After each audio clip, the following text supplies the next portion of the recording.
انا مثلا ماني بهلالي، بس ليش ازعل على ان الهلال جاب بنزيما وجاب اللاعب الفرنسي من نيوم وجاب اللاعب الفرنسي عبد القادر بيتيتي وجاب ليش ازعل؟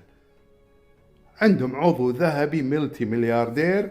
لو ان عندك في فريقك كان تغنيت بالعضو هذا وكان مدح وثناء، بس عشان في الهلال زعلتوا. بعدين وين الهياط حق رونالدو؟ النصراويين يهيطون برونالدو انه اذا منع وهو بامره تتم الصفقات. من هو ذا اللي معطينا اكبر من حجمه؟ ترى جاي رونالدو هنا لمشروع سعودي بخشم الريال. ترى لو انه ما في مقابل له والله ما يقعد لك انت. فلا تعطون الناس اكبر من حجمها.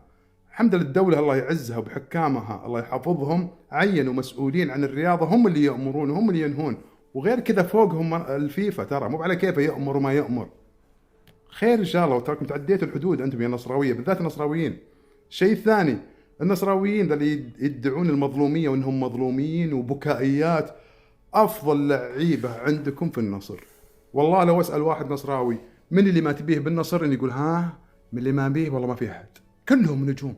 افضل ميركاتو صيفي تم للنصر في الصيف اللي راح.